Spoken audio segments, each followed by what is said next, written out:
So, why does L'Hopital's work? Well, the simple explanation for this is, as we're analyzing limits, we're basically trying to compare the numerator to the denominator. And we want to see how the numerator behaves relative to the denominator.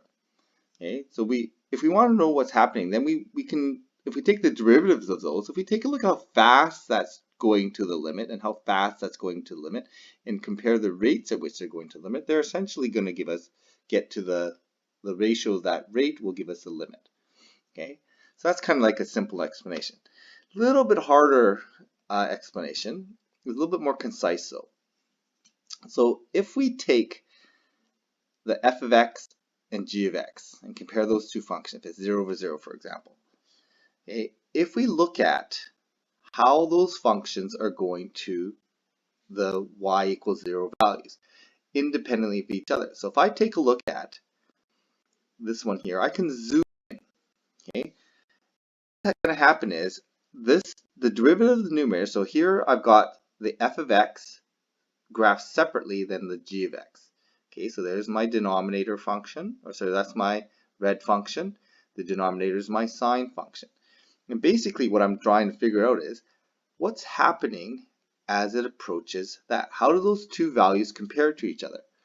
Well, if I look at what's happening, how they're moving towards each other, I can take a look at this. I can just look at it, and if I zoom in, I essentially have a local linearization where I have my rise and run in that slope triangle there.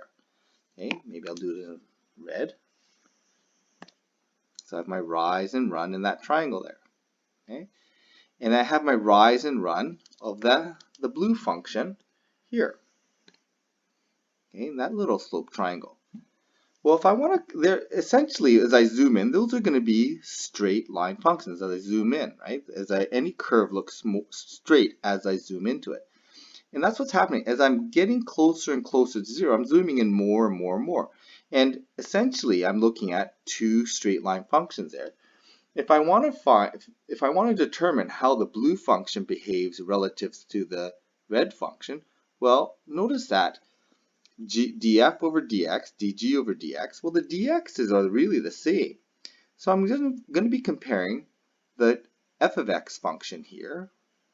In this case, this would be the, I can't quite tell, but this is the numerator function, and the blue function is my denominator function. Really, I'm just looking at how those slopes compare, or how the y values of the slopes compare to each other, which is essentially comparing the y values of each of those functions, or this function y value compared to this function y value.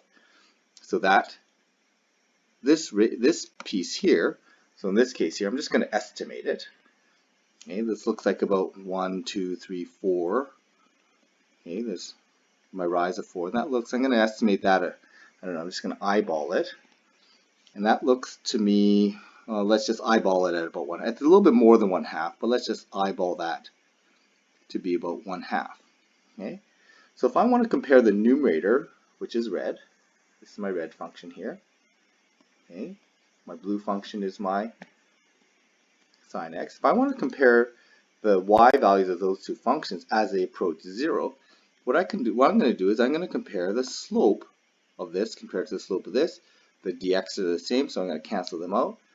So essentially my estimate of the slope is going to be the comparison of the slope of the numerator compared to the denominator is going to be 4 to 1/2. So I'm going to say about 8. Okay. So that's the case there. That's what if I compare the slopes, what's going to look like. Well, let's actually evaluate this limit and see what we get. So if I let x go to pi, so I'm going to do it over here, limit as x goes to pi of x squared minus pi squared over sine of pi. Well, that's going to be 0 over 0. I can apply L'Hopital's to that. Okay, so I'm going to do the limit, and I'm going to now differentiate this. I get 2x over cos x.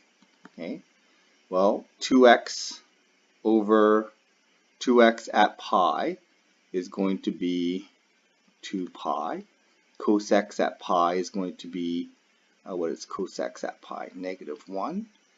Okay, and if I compare, well, yeah, sorry, that was -1/2, wasn't it? Okay, so that's going to be -1/2. And I get -8. Here I get approximately 6.28. And I think if you kind of take a closer look at that, that's a little bit past halfway.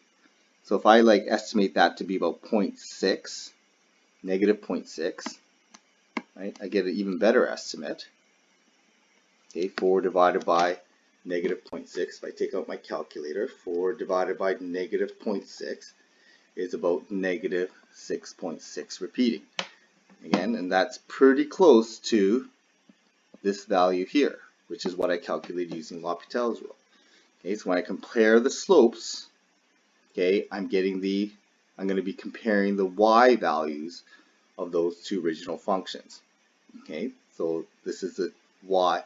And notice that the algebra also works out. So this is a little bit hard to understand, but you're comparing f function to the g function here as I do the derivatives, which essentially is comparing the f and g as we have this local linearization. Again, this is a little bit more complicated. There's a video that may explain it a little bit better, but this is a real reason why it works. Okay. Now again, we don't really need to know why it works, but it's good to understand that there is a reason why it works.